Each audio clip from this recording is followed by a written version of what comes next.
Très chers frères et sœurs, nord, sud, de l'est à l'ouest, bonjour, bonjour, bonsoir. J'ai décidé tous ces derniers temps-ci de me retirer un peu des médias, d'être moins présent parce que je prépare quelque chose de gros aux Hosanna Eto'o, vous tous vous le savez. Bien mon plaisir ce matin déjà de voir Georgette Eto'o, la mère du continent. Parce que quand je dis la mère du continent, vous savez que le Cameroun c'est le continent. Mais en face du Cameroun, il y a un autre continent qu'on appelle la Côte d'Ivoire. Et vraiment, cette mère fait la fierté. C'est la mère ivoirienne d'origine qui fait la fierté des deux pays, plus grands pays. Elle est fière de la réussite de son enfant. Mais tiens, parlons de cet enfant, Etienne Eto'o, Jupinada. Je vous rappelle que nous sommes dans l'acte 3. Nous sommes maintenant dans l'acte 3 des hautes instructions contre Samuel Eto'o.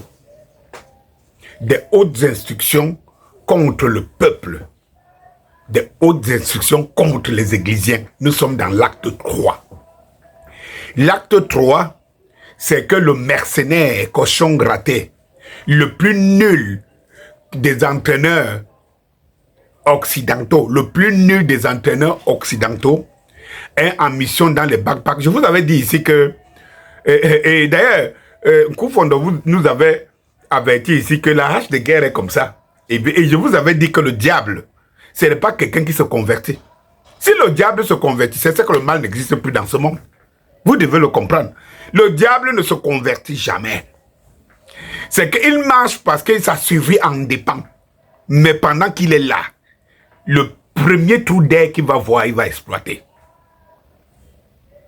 Pendant que les autres font semblant parce que l'ordre est venu du Père, du plus haut, lorsqu'il a compris, c'est que le harcèlement qu'il y avait derrière Samuel Eto'o, il a dit, mais attendez un peu, mais c'est mon scalp que vous voulez, laissez-moi mourir en paix.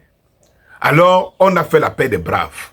Mais par derrière, il y a quelqu'un qui tient la main. Je vous avais montré des photos ici d'André Onana et du cochon gratté là.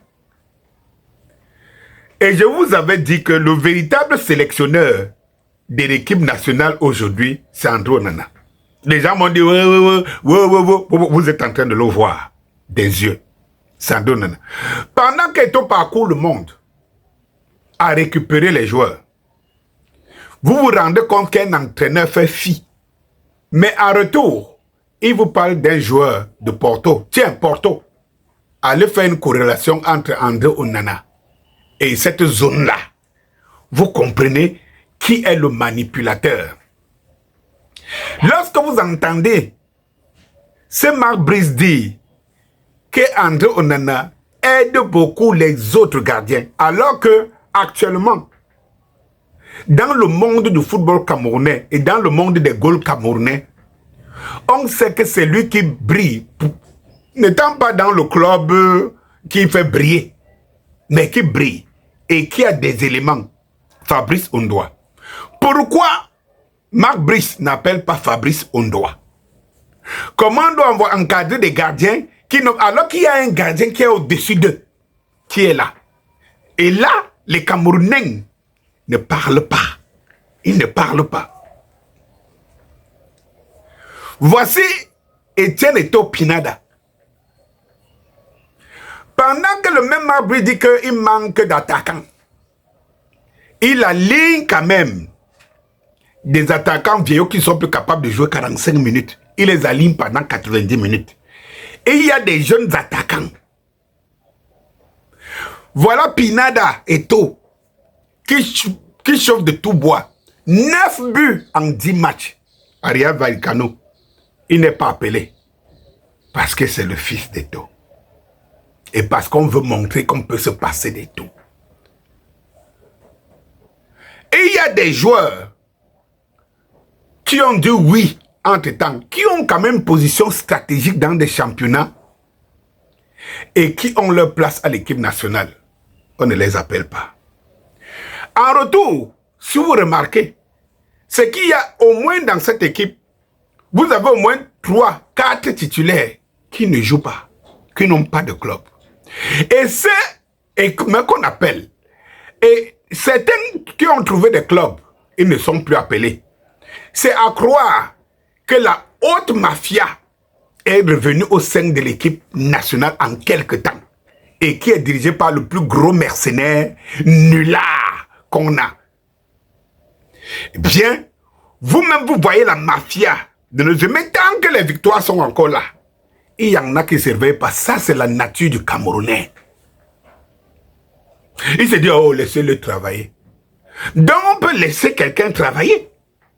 Pourquoi vous n'avez pas laissé son travailler? Pourquoi vous ne laissez pas les autres travailler? Donc, il y a des gens qu'on peut laisser travailler. Parce que dès lors que vous êtes dans le compromis, dans le déni, dès lors qu'on vous attrape sur des raisons, vous dites, oh, laissez travailler. Mais vous étiez des meilleurs calculateurs des autres. On ne comprend pas. Acte 3. Acte 3. Chers églisiens, et quand je dis les églisiens, je dis les Camerounais dans leur majorité. Mais quoi de plus normal pour une société qui se veut chrétienne et croyante? Chers églisiens, vous ne deviez pas avoir peur ni honte de réclamer la justice. Parce que le pasteur qu'on vous a culqué, que vous servez, que vous soutenez, Samuel Eto'o, c'est la justice, la résilience, l'endurance, la persévérance, la réussite. Si vous ne suivez pas quelqu'un qui a réussi tout ce qui a réussi dans sa vie, quelle est votre référence? Vous allez suivre les nullards qui n'ont rien gagné parce que aujourd'hui, l'équipe nationale est gangrénée par des gens qui n'ont encore rien gagné. Sur l'acte 3 qui se prépare devant nous, c'est l'affrontement final. Vous devez le savoir. C'est l'affrontement final. Et moi, je ne m'exprime pas parmi des Camerounais amorphes qui regardent, qui se plaignent, qui se lamentent. Et ça, les autres nous collent ça au corps, nous, des églisiens. Et vous vous lamentez, vous faites quoi? Toi-même, voilà, tu as sorti ton maxi single il y a quelques mois. Tu as vu même les églisiens partager. On nous insulte. Voulez-vous continuer à laisser ce pays entre les mains du diable et de ses démons? Ça n'engage que nous. De toutes les façons, nous devons faire une démonstration de force. On ne nous demande pas d'aller dans la rue. On ne nous demande pas d'aller casser quelque chose. On demande de signaler notre présence. Nous devons être actifs. Et nous devons savoir que la communication, aujourd'hui, c'est l'arme fatale qui mène à toute réussite. Donc, si nous abandonnons la communication aux impies et hérétiques de ce monde, nous serons tôt ou tard avalés, que nous le veillons ou pas. Encore que nous le sommes déjà, nous sommes dans la sauce. Réveillons-nous. Réveillons-nous. Le hit, le tube Hosanna Eto'o arrive. Avec les collaborations que vous attendez pas. Arrive. Et Hosanna Eto'o est justement une chanson galvanisatrice parce que beaucoup d'églisiens disent mais il n'y a pas quelque chose sur lequel on peut s'appuyer pour donner notre force. Hosanna Eto'o arrive. Et là, Hosanna Eto'o sonne comme l'appel du peuple. C'est là où nous devons faire notre démonstration de force pour savoir ce que le peuple pense et envoyer le message. Bonjour.